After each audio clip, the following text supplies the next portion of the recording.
Right. Look, before I launch straight into talking about SHIP today, I thought I'd give you a quick overview about Niagara as a company. So, I'll get my hand around this. So this is us out at Kennington on a typical beautiful Southland day. So we're about 7k out of town. So this is our log yard in the foreground and our actual sawmilling operations through here. Up in the top left, this is our kiln drying facilities. And then our dry mill through here, which is where we do our grading and packaging. And then in the distance here, this is our remanufacturing plant, which is a huge part of our operation. So next year will mark the 80th year for Niagara Sawmilling, about 50 years of which have been spent on this Kennington site. At the Kennington site, we primarily mill the logs, then we get in and kiln dry the timber, and then we're either grading it for export or we're sending it over to our remanufacturing plant. So what our remanufacturing plant produces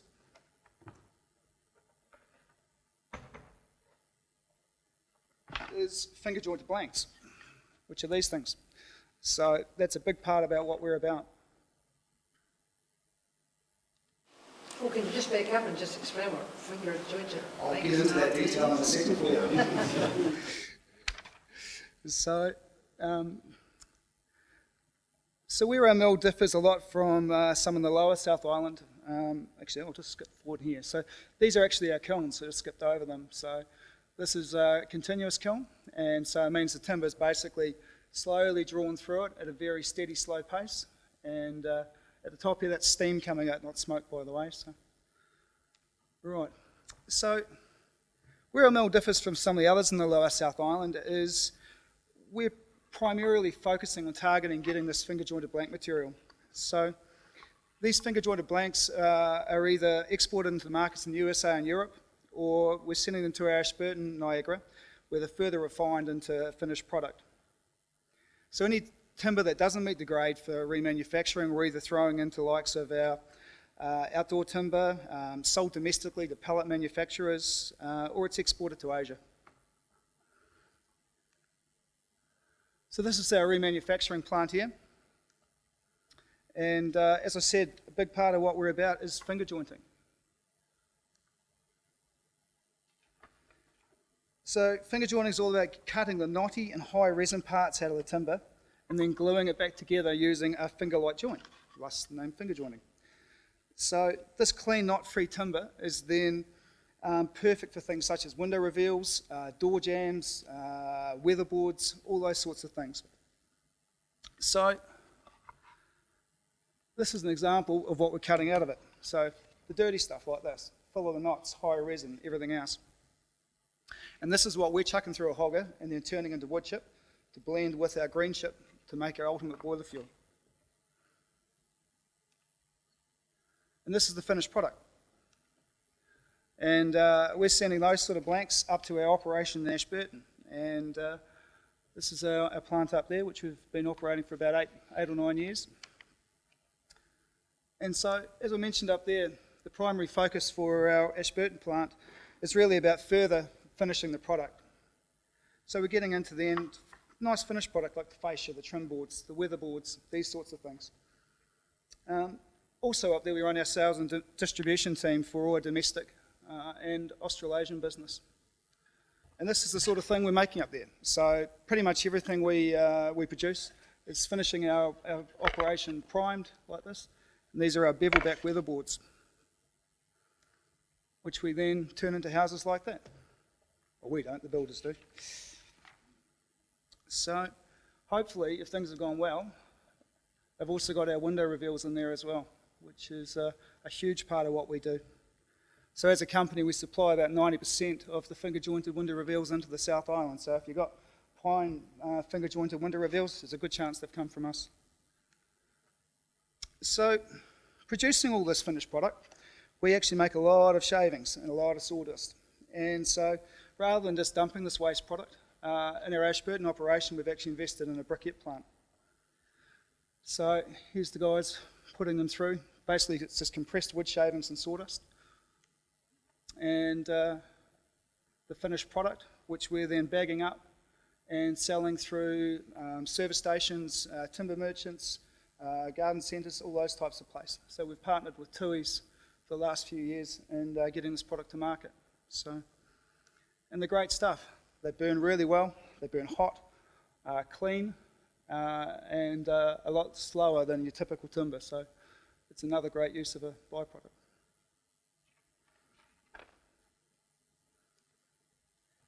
So all Niagara timber is produced from environmentally sustainable plantation grown radiator pine. Great thing, as we've heard today from some of the other people, where other building materials increase CO2 levels through the production process, our timber production actually has a negative or at least neutral carbon footprint. So for us, New Zealand Wood have done some studies, and typically for each 1 tonne of wood produced in New Zealand, it's removing up to 1.7 tonnes of CO2. So it's a good story. As a company, we're fully committed to whole log utilisation. So with all of our production byproducts being used in everything from compost to briquettes and, of course, chip fuel. So what do we mean by this whole log utilisation? So basically, here's how it works. We're targeting, obviously, the high-grade timber. We're using this primarily for things like furniture manufacturing. This is getting exported to Asia. Our medium so grade timber, which is still pretty good, but will have those resin pockets and knotty bits in it, but good chunks of good clear wood. That's what we're sending over to our remanufacturing plant. And then all our low grade timber is either used domestically for pallet and bin manufacturing. So we've got companies in Christchurch and Modskill who buy a lot of this material and then producing pallets for companies like Fonterra, etc. Or alternatively, we're exporting that product to Asia. The other side of it, though, is all the byproducts. So all sawdust that we produce, we're blending that with our green chip ourselves, and that's driving our own kilns. Now, we've been using that as a fuel source for over 25 years in the mill, so we're very experienced with it. Great also for, obviously, we have some other sister businesses, so that sawdust is getting blended to making composts. And the likes of Ashburton, we're using it for things like our briquettes as well. We've got kiln-dried chemical-free shavings, so they're getting used in everything from chicken coops through again to going into our briquettes. And then the big thing for us, I guess, is that all our waste wood that's generated through our milling process, so this is all the bits off the edges that are no good, it's all hogged up. And so we're using that to produce a lot of chip. So how much chip? We make lots of it. So as it stands right now, from a sawmill, we're producing approximately 20,000 cube of green chip per month. From our remanufacturing operation, we're producing about another 2,000 cube per month. As David was alluding to before, we're then taking a blended mix of these two, green and dry chip. So 2,000 is dry? Dry, yes. So that's kiln dried out of our remanufacturing. So basically, any of this timber here that's been product like this, it's all been kiln dried to about 12% moisture content for our remanufacturing, and it's then hogged up and blended with our green chip to get that consistent moisture content for the customers. Where was I? As I said, targeting 20%.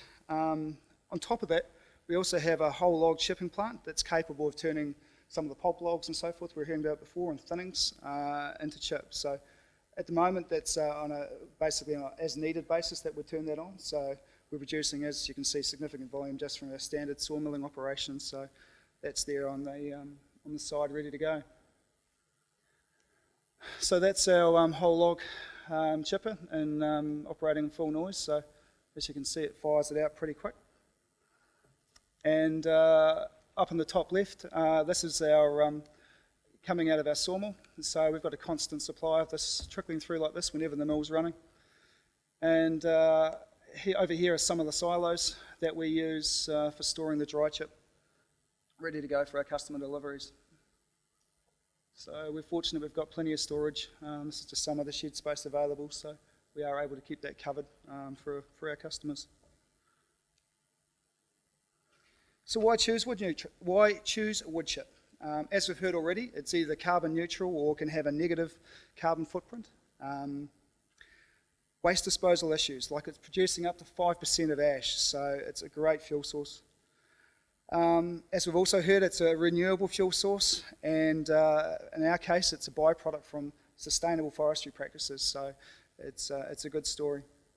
Just to give you some sort of comparisons, we're seeing like up to 12 cube of chip can produce similar levels of heat as 1,000 litres of oil. And as we've heard today already, if your boiler is well maintained, it's going to produce substantially less smoke.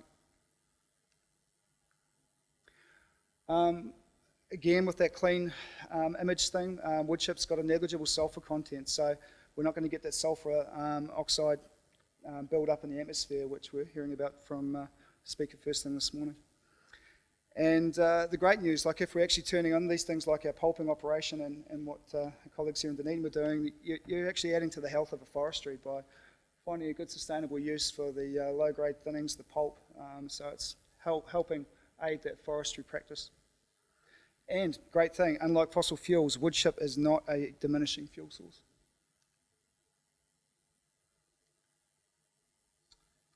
So, why Niagara? I guess for us, the big thing is we've already got a good proven track record here in delivering quality chip to the Southland market. So we've got fantastic volume. As you can see, we've got the capacity to keep our customers running. We've got the ability to enter into supply agreements with our customers to give them the confidence and the continuity of supply. We've got both the green chip and the dry chip coming in from our sawmill and remanufacturing operations. On top of that, we actually do have the luxury of having a dryer available as well, so if we need to dry more, we can. Another big part of it we've heard about today is delivery. So we're fortunate as a company, we've got our sister businesses, Parklands and McNeil's, both available to help with the delivery of our products. So we've got lots of trucks available just picking up the phone, so it's a great thing. And we're close. We're only 7 k's from town, so it's going to keep your transportation costs down to a minimum as well for your delivery. You'll know that freight's a big part of your cost there. So I'm going to have to be real quick with this because obviously there's been a fair bit of this information covered off already with Splash Palace. So this is our truck doing a typical delivery. As I mentioned before, this is happening with about 30 to 33 cubes in average delivery, generally happening around 3 times a week through their peak season. So they're consuming around about 5,000 odd cube a year. So here's their existing coal bunker that has been modified, and I understand there's going to be a bit of work done around this in the coming summer, just to make that delivery a lot easier. And here's the chip boiler in action the other week when we were over there. So as you can see, incredibly clean, and I can vouch for what Pete's saying. Like when you're in there, honestly, the floor is immaculate. I think they were saying they clean it maybe twice a year now, so it's fantastic. So the big thing, the Binder boiler went in June, and we're supplying around 5,000 cube of chip annually. Decreased from around that 1.5 to 2 skips of toxic ash to half a wheelie bin of compostable ash, so it's been a great story for them. Hotter temperature in the pool. More often than not, that's vapour coming out their stack, not smoke now. That's just the nature of burning the chip with the moisture content in there, so it may look like smoke, but it's actually just steam or vapour. And as you've heard, the significant savers in boiler maintenance, decreased staff costs, and obviously those health and safety issues with not having to handle the hot coal ash, which has been great. So another business locally, obviously, that we're supplying chip to is Environment Southland. So completely different sort of setup here. So rather than going in with the full curtain-sided trucks or anything else, we're coming in with a far smaller, so around about 20 cube capacity, so we're using one of our smaller Parklands trucks for this delivery. So this was installed this winter, and so far we've delivered around 80 cube of this 20% moisture content chip. The new boiler there is fantastically efficient, so it's only using about 5.8 cube of chip a week. I guess some things of note, the hopper infeed auger system is very efficient, so it's got a great internal flick arm which can deliver around 20 cube of chip in about 24 minutes, so makes it very good for loading in. And this particular bunker has a potential capacity of about 60 cubes, so they've got some good potential for taking larger volumes there. And I understand this infeed system was supplied by Living Energy, who have also supplied the boiler in this case. So, and the great thing was they were able to use that existing coal bunker and modify it to take the chip. So thank you. Now, I've got my colleague David Blue here with me from KGR, who handles this side of our business. So, if you've got any questions, happy to fire away. Yes. Yeah, with the use and utilisation of your downstream products, what is your conversion factor estimate? Sorry, what's that with the What's conversion? your end conversion factor, or your estimated end conversion factor? Oh, crikey, we'd be using well over 90%, wouldn't we? Yeah, between this and what we're doing with TNZ. Yeah, so it'd be high 90s. Just on 90? High 90s. High 90s, yeah. Basically, between this, we work with another business, TNZ, so that's where a lot of our bark, our sawdust, and all those other byproducts are going.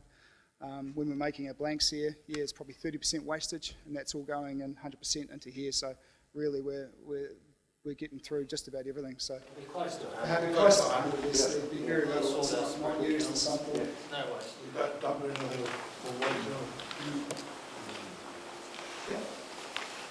David, you've gone up to 20%, and I guess there's an option to go to 30% in the future because you've got quite a limited dry chip. Yeah, we've got the ability to ramp up that dry chip too. So our remanufacturing plant is just getting bigger and bigger, and there's more product coming through. We sell a lot of those wood blocks, thousands of cubic metres a year as firewood to get rid of it. So what's the bit that they can There's a huge potential there here. And would it make economic sense to do that? Yep. If the supply was there, demand was there? We end up with so much of this product, we've got to drop the price on it. So that's the question. Wayne. So Wayne McCullum's here something, who's Wayne? Yep.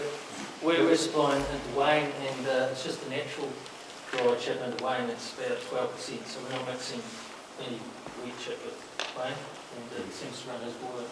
Well, Because that's a coal conversion boiler, so it needs to have a bit of food for it, yeah, dry food. we tried the splash palace boiler on that 12% fuel, and it just she took off. They were going to have to add water to it. That's why we went to a Charging for the water though. 20% is the optimum moisture content for that boiler, and it runs real well. What costs for raw logs? What costs would it have to go out to make all this uneconomical? Because the price of your log has never changed. So. Yeah, we're not buying, you've got to remember this is a byproduct from our logging, so we're not buying in pulp logs at this stage to turn into chip. So this is just purely a byproduct from our day-to-day sawmill operation. So for us, regardless of the cost of the log, we'll be trying to recover that out of our end-grade top-end product.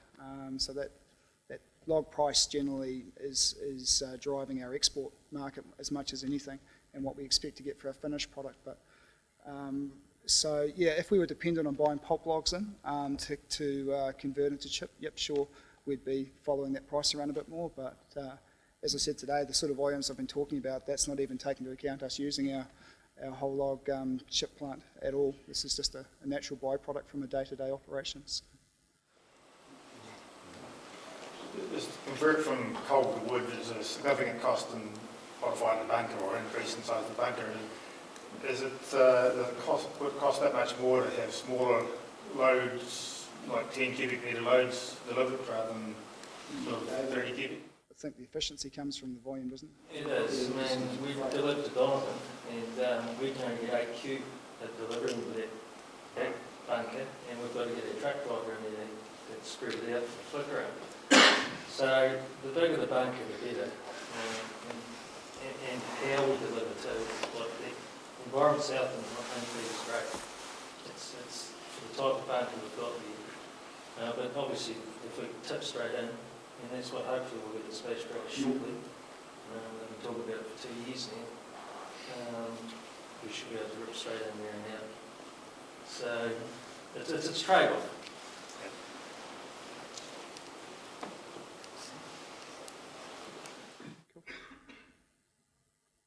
That's great. Thank you very much.